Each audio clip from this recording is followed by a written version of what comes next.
It's a beautiful Monday morning, and it's time to drop off your kids for another great day at Providence Classical Christian School. While this may seem like the simplest of tasks, it is truly fraught with peril. Well, that's probably an overstatement, but we did think it worthwhile to note a few common mistakes that occur during the drop-off process. So, in 5 easy steps, we're going to show you the secret to conquering the drop-off line. Step 1. Choosing the right entrance. Providence is situated in a safe and secluded business park. It really is prime real estate. But one common mistake in the drop-off process is choosing the wrong entrance to the grounds. If you're coming from the highway, you'll turn right on 120th. After that, you'll be presented with 3 options, and as we so often find in the Christian life, only one of the multitudinous options is correct. In this case, that is the 3rd entrance. Watch as Mr. Providence successfully navigates his vehicle to the correct entrance. Well done, Mr. Providence. Step 2. To turn or not to turn. Are you a student driver? Are you parking your car to go into the building? Do you only have 5th or 6th graders? Then your moment has come.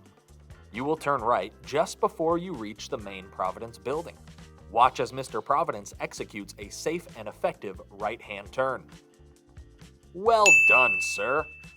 But if you're not a student driver, a parent of only 5th or 6th graders, or parking to enter the building, then your journey continues. And that brings us to Step 3. Watch for instruction. As you approach the drop-off line, you'll be greeted with a friendly wave from a helpful, trustworthy, and frankly good-looking Providence staff or faculty member. They may ask you to pause while other cars ahead of you vacate the line. Once all is clear, they'll wave you ahead. Please watch for these instructions. Step 4. The Eagle has landed. Once you've been waved forward into the line, there are many wrong ways to execute a student drop-off. Let's examine 3 of the most common mistakes. Number 1. The short stop. As you can see in this shocking clip, this family has shirked all social responsibility and chosen to stop in spot 5, even though there were 4 open spots ahead of them. That's poor form. Instead, pull all the way forward to the furthest open spot. Second, the extended goodbye. Sometimes we just don't want to say goodbye. We understand. Your kids are great. But the drop-off line is a place for efficiency. Please keep your farewells contained to the interior of the vehicle and keep them expedient. Number 3, the missing lunchbox. If I've seen it once, I've seen it 1,000 times. A well-meaning, frankly fantastic family pulls up to their spot. The day is going great, everyone's in a good mood, then, from the back seat, little Jimmy says, "I can't find my lunchbox." Then pandemonium ensues. Seats are torn apart, various bits and bobs are sent flying, and tensions are rising. Best case scenario, the lunchbox is found. Worst case scenario, it's still sitting at home on the kitchen counter. To make a long story short, please ensure that your kids are ready to hop out of the car immediately upon arrival, with all their accoutrements accounted for. You might be thinking, wow, there are so many ways this can go wrong. What hope is there in the world? Never fear.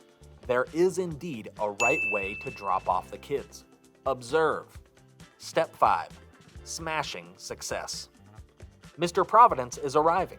Notice how he pulls all the way to the furthest available spot, and he does so at a safe and responsible 5 miles per hour. Next, we see that both his angelic children promptly exit from the passenger side of the vehicle.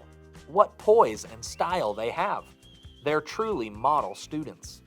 Now we see that Mr. Providence exercises the spiritual gift of self-control. He remains inside the car while his children get out. He knows that the trusty helpers will open the door for his kids. Then, he thoughtfully pops the trunk for the little tykes, and equipped with everything they need, they head inside for another fruitful day of learning. The whole drop-off experience took less than 15 seconds, and all is right in the world. If you follow these simple steps, you'll be a drop-off champion. Thanks for watching.